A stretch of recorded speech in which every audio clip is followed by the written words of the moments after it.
Bismillahirrahmanirrahim. Assalamualaikum warahmatullahi wabarakatuh.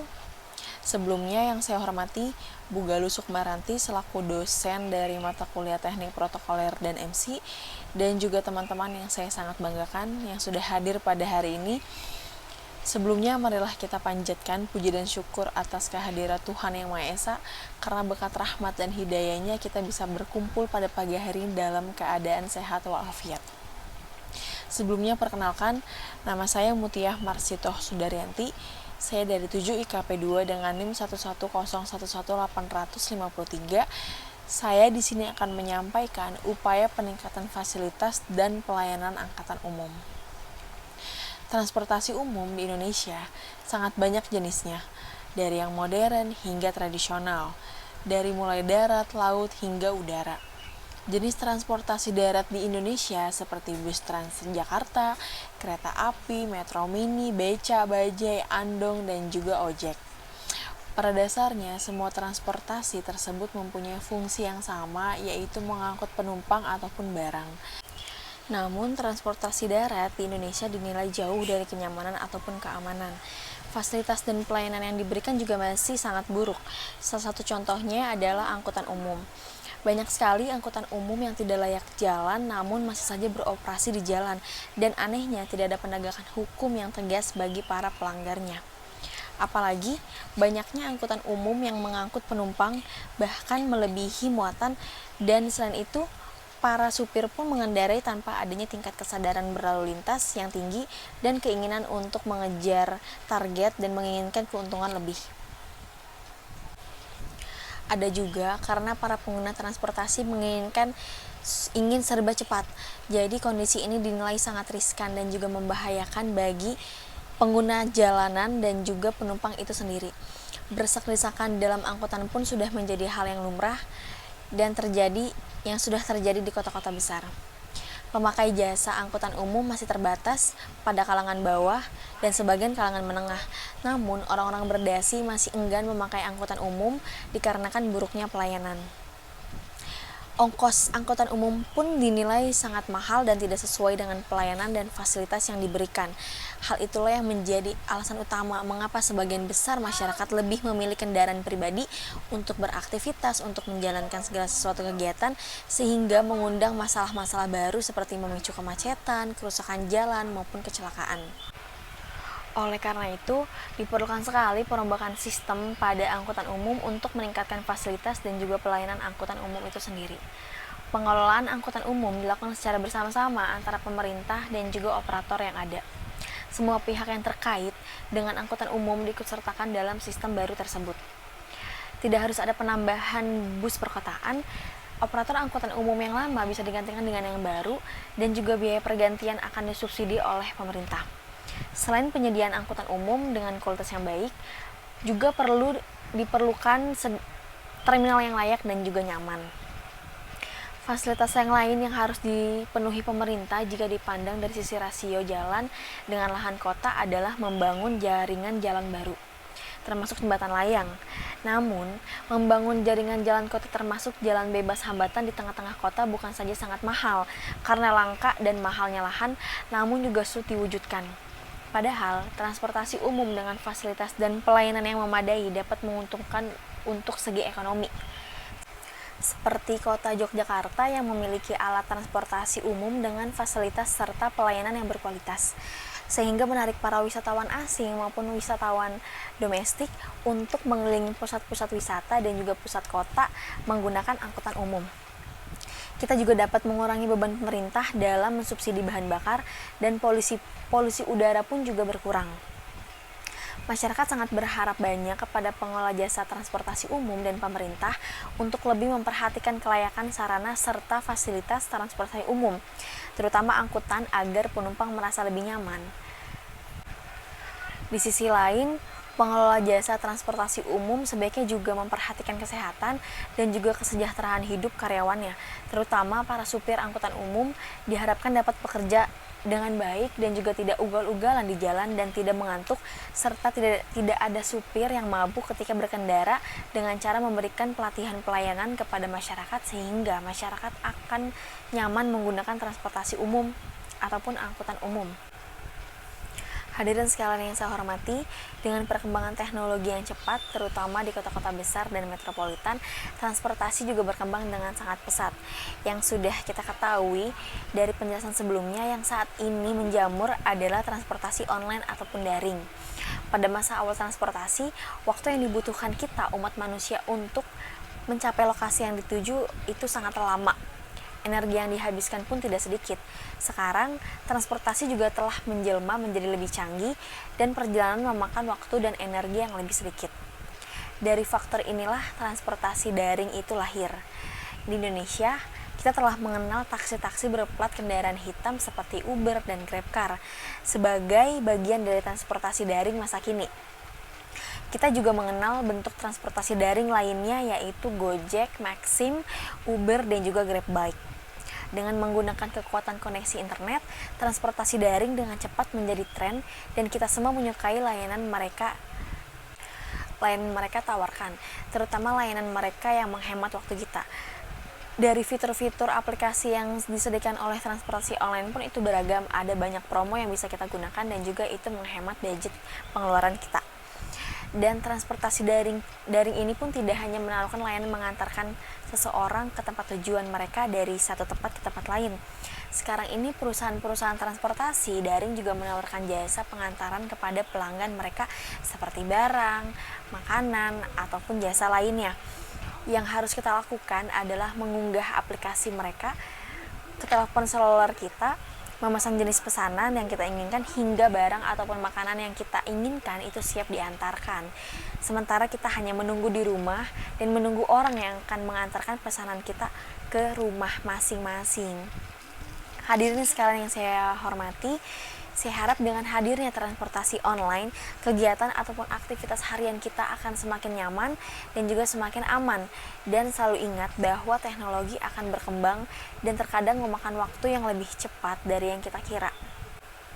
Para hadirin yang saya hormati, karena sistem jaringan transportasi di Indonesia ini masih jauh dari kata cukup, diperlukannya penerapan standar-standar perencanaan dan standar-standar pelaksanaan serta peraturan-peraturan transportasi harus tegas dan juga tidak pandang bulu. Sistem angkutan umum massal harus menjadi pilihan utama guna mengatasi kemacetan lalu lintas. Untuk itu, dukungan masyarakat dan juga pemerintah sangatlah diperlukan guna mendukung pengembangan transportasi. Kerjasama antar daerah dan juga kerjasama antar negara sangat diperlukan karena transportasi tidak dapat dibatasi secara ruang dan harus direncanakan sebagai satu kesatuan sistem. Para hadirin yang saya hormati, dari banyak kata yang telah terucap dan dari banyak hal yang telah kita simak bersama-sama, semoga apa yang telah saya sampaikan sekiranya menjadi manfaat bagi kita semua. Untuk penutup kata dari pidato sambutan saya ini, saya ucapkan terima kasih dan wassalamualaikum warahmatullahi wabarakatuh.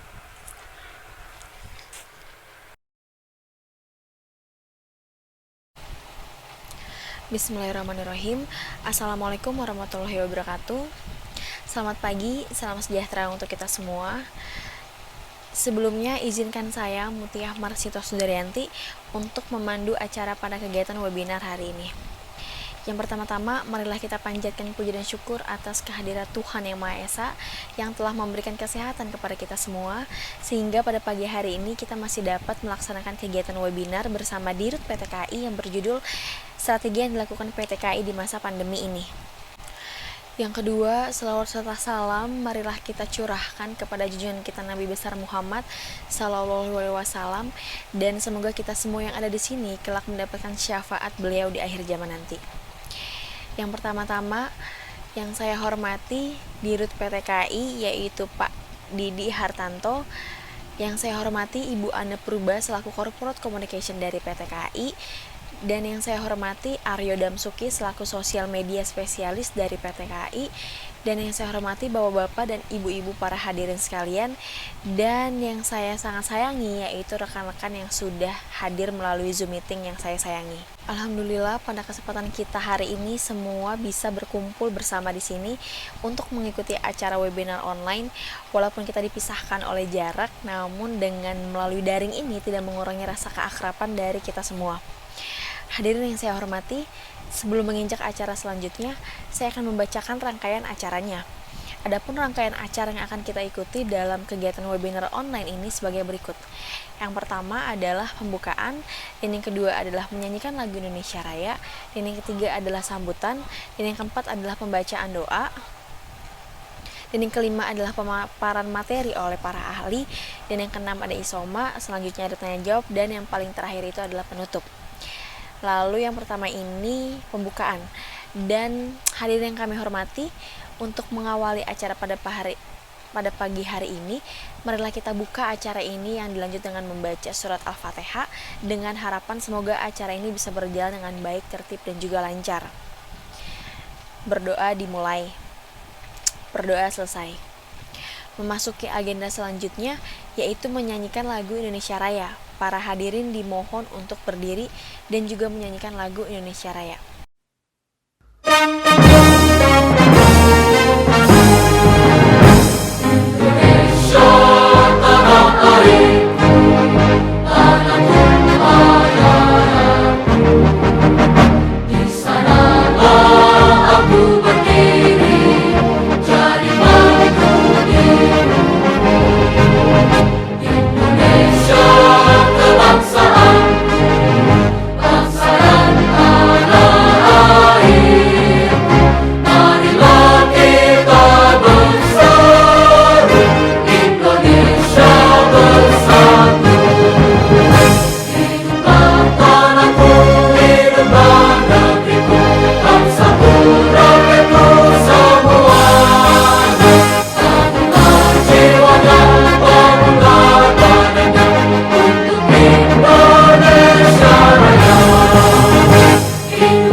Hadirin dipersilahkan duduk kembali.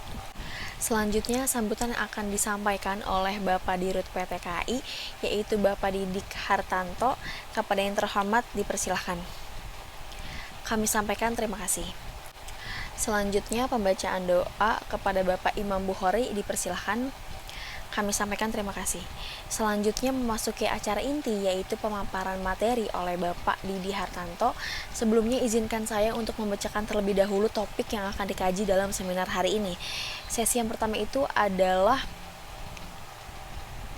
materi pertama yang berjudul PT KAI tetap eksis di masa pandemi, yang dipaparkan oleh Bapak Didi Hartanto itu sendiri.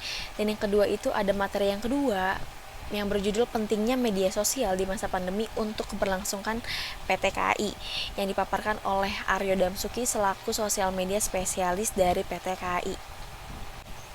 Baik, mari kita memasuki pemaparan materi sesi pertama yang akan dimoderatori langsung oleh Bu Ana Purba selaku korporat sekretari dari PT KAI selama 1 jam ke depan hingga pukul 10 pagi.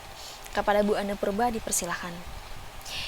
Ya, terima kasih kepada Bapak Didi Hartanto atas pemaparan materinya. Luar biasa sekali, banyak insight baru yang saya dapat untuk bisa mengetahui ada banyak strategi yang sudah dilakukan oleh PT KAI di masa pandemi seperti ini. Terima kasih juga kepada Bu Ana Purba yang telah memandu jalannya pemaparan materi dan diskusi di sesi 1 kali ini. Nah, yang sudah kita ketahui, pada 2 Maret 2020 tahun lalu, Presiden Joko Widodo ini mengumumkan bahwa COVID-19 sudah masuk wilayah Indonesia. Pasien pertama dan kedua itu merupakan warga kota Depok, Jawa Barat. Sejak saat itu, hampir semua sektor di negeri ini terusik kemaparannya. Yang paling terusik adalah sektor transportasi. Perusahaan di bidang ini wajib tunduk pada protokol kesehatan dan harus melaksanakan 3M, yakni mencuci tangan, menggunakan masker, dan juga menjaga jarak. Konsekuensinya adalah kapasitas angkut, armada transportasi, dan realisasi jumlah penumpang alat transportasi pun menurun, tak terkecuali dengan angkutan kereta api atau KA. Realisasi jumlah penumpangnya mengutip data Badan Pusat Statistik menurun dari 413 juta pada 2019 menjadi 186 juta pada 2020. Dan diperkirakan penurunan akan terus terjadi sampai batas waktu yang belum dapat dipastikan. Kondisi ini tentu berpengaruh pada kinerja PT Kereta Api Indonesia Persero atau PT KAI yang pendapatan perusahaannya ini selama dinominasi dari angkutan penumpang. Kalau pada 2019 pendapatannya mencapai 26,25 triliun, di tahun 2020 mengalami penurunan menjadi 18,7 triliun. Penurunan lumayan besar mencapai 31,16%. Penurunan diperkirakan masih akan terjadi pada 2021 yang belum memperlihatkan adanya peningkatan. Tapi kondisi ini tak membuat jajaran PT KAI tertekan atau kehilangan semangat dalam menyajikan pelayanan angkutan. Mereka ini tetap bergerak untuk mendisiplinkan penumpang agar mematuhi prokes 3M. Tidak pernah kendur melaksanakan pemeriksaan suhu badan dan memverifikasi sejumlah dokumen tes cepat negatif COVID-19. Selain itu juga mensosialisasikan berbagai aturan seperti pakai baju tangan panjang, tidak berbicara selama di kereta api, dan juga banyak hal yang terus digencar oleh PT KAI ini. Dari sejumlah adaptasi yang dilakukan untuk mengatasi dampak pandemi terhadap kinerja perusahaan, salah satu yang paling potensial dan prospektif adalah optimalisasi angkutan barang. Nah, kalau selama ini pendapatan perusahaan lebih dominan dari angkutan penumpang, optimalisasi KA barang diharapkan menjadi solusi andalan di masa pandemi. Dalam perspektif religi Islam, kita meyakini bahwa sesungguhnya di dalam kesulitan itu pasti ada kemudahan. Kondisi itu juga berlaku pada masa pandemi COVID-19 yang kita diwajibkan untuk menjalankan protokol kesehatan 3M yang bahkan sekarang ini sudah menjadi 5M, yaitu mencuci tangan, memakai masker, menjaga jarak, menjauhi kerumunan, dan juga mengurangi mobilitas. Saat kita dihadapkan pada kesulitan akan muncul kemudahan, tergantung bagaimana kita beradaptasi terhadap kondisi pandemi COVID-19. Dan PT KAI ini melalui 3 langkah strategisnya, yaitu adaptif, solutif, dan juga kolaboratif. Telah melakukan sejumlah adaptasi di masa pandemi. Kita selayaknya mengapresiasi adaptasi yang telah dilakukan oleh PT KAI ini. Antara lain adalah dengan mendukung adaptasi PT KAI untuk menggenjot kinerja angkutan barang. Kita berharap kepada pemerintah selaku regulator dapat mengeluarkan regulasi yang mendukung PT KAI. Apa dan bagaimana langkah-langkahnya? Yang pertama adalah kemas multi keunggulan KA. Lengkapi dengan kajian dan hitungan manfaat sosial dan ekonominya untuk setiap item keunggulan, mulai dari mampu mengangkut secara massal, hemat konsumsi energi ataupun BBM, hemat pemakaian lahan, ramah lingkungan atau polusi udara, dan yang adaptif dalam perkembangan teknologi, mampu menembus jantung kota dan juga bebas pungutan liar. Dan jadikan semua ini sebagai instrumen untuk mendorong para pihak, utamanya masyarakat dan juga dunia usaha, termasuk pemerintah tentunya, bisa berpihak pada angkutan KA. Dan yang kedua adalah bertolak dari kajian dan hitungan manfaat sosial dan ekonomi pada langkah pertama, para pihak yakni Parlemen Komisi 5 DPR RI yang membidangi transportasi mendorong pemerintah untuk menerbitkan regulasi berupa keputusan Presiden atau instruksi Menteri Perhubungan yang mewajibkan angkutan logistik atau barang berskala massal dan jarak jauh agar menggunakan angkutan KA. Pelanggaran atas ketentuan ini dikenai sanksi denda dan pidana sehingga manfaat keunggulan KA secara komprehensif dapat dirasakan. Dan yang ketiga adalah mempertegas penugasan kepada satuan lalu lintas kepolisian, dinas perhubungan ataupun dinas lalu lintas untuk melakukan pengawasan atas kemungkinan pelanggaran terhadap regulasi yang diterbitkan pada langkah yang kedua tadi. Dan yang keempat adalah terhadap kemungkinan regulasi yang dilakukan yang bertentangan dengan UU nomor 5 tahun 1999 tentang larangan monopoli dan juga persaingan usaha tidak sehat, dapat diperbandingkan dengan pertimbangan sejumlah manfaat sosial dan ekonomi dari multi unggulan KA. Nah, melalui cara ini angkutan barang menggunakan KA akan meningkat volumenya sehingga kepadatan lalu lintas jalan raya dan risiko kecelakaan lalu lintas bisa dapat diminimalisir. Usia perawatan jalan raya itu lebih lama dan juga biaya perawatannya itu lebih mudah. Selain itu, konsumsi BBM dan polusi lingkungan pun menurun, pengangkutan barang terhindar dari praktik pungli. Yang lebih penting adalah adaptasi yang dilakukan oleh PT KAI ini sudah seharusnya mendapat apresiasi. Jadi ketika nanti tanggal 28 September 2021, harapan ini bisa diwujudkan akan menjadi kado ulang tahun ke-76 terindah bagi PT KAI ini. Itu yang bisa saya simpulkan dari pemaparan yang sangat berharga yang disampaikan oleh Bapak Didi Hartanto selaku Dirut dari PT KAI. Lalu selanjutnya ini sekarang kita sudah memasuki pukul 11 siang, waktu yang tepat untuk beristirahat sejenak, menunaikan hajat perut dan juga kewajiban sholat zuhur. Kami memberikan waktu isoma selama 1 jam hingga pukul 1 siang dan kami berharap teman-teman sudah kembali pada pukul 12.45 karena acara akan dilanjutkan pada pukul 1 siang. Sampai jumpa lagi pukul 1 siang. Sudah memasuki pukul 1 siang, saatnya kita lanjut acara seminar yang berjudul Strategi PT KAI yang dilakukan di masa pandemi ini. Kali ini kita memasuki pemaparan materi sesi 2 yang akan dimoderatori langsung oleh Bu Ane Purba lagi nih selama 1 jam ke depan hingga pukul 2 siang. Kepada Bu Ane Purba dipersilahkan. Ya, terima kasih kepada Bapak Aryo atas pemaparan materinya. Saya menjadi tahu bahwa penerapan sosial media bisa menjadi senjata pamungkas untuk menarik daya minat masyarakat untuk tetap menggunakan kereta komuter ini. Terima kasih juga kepada Bu Ane Purba yang telah memandu jalannya pemaparan materi dan diskusi di sesi 2 kali ini. Yang bisa saya simpulkan dari pemaparan Bapak Aryo Damsuki selaku sosial media spesialis dari PT KAI ini adalah di era digital saat ini, keberadaan teknologi terus berkembang dan mengalami perubahan dalam berbagai bentuk kegiatan komunikasi. Hal tersebut menuntut praktisi public relation dalam setiap aktivitasnya untuk memanfaatkan berbagai saluran dalam media komunikasi. Salah satunya adalah media sosial.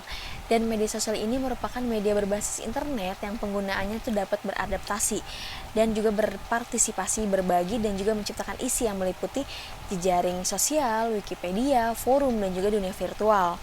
Hal tersebut membuat media sosial saat ini menjadi salah satu elemen terpenting di dalam dunia kehumasan yang digunakan sebagai media komunikasi perusahaan. PT KAI merupakan perusahaan penyedia jasa transportasi perkereta apian satu-satunya yang ada di Indonesia. Perusahaan ini memiliki tujuan dalam usaha pelayanan publik untuk membangun hubungan dan citra perusahaan melalui media sosial Instagram yaitu @keretaapi-kita dengan menjadikan masyarakat sebagai kunci dalam usaha pelayanan publik. Public Relation PT KAI ini memanfaatkan media sosial dengan baik untuk mendukung aktivitas dalam menjalani hubungan dengan publik perusahaan. Salah satunya adalah akun media sosial Instagram @pt-kereta-api-kita. Itu akun Instagramnya @kereta-api-kita ini dikelola langsung oleh Public Relation atau Humas yang terdiri dari 4 media sosial yaitu Facebook, Twitter, Instagram, dan juga YouTube.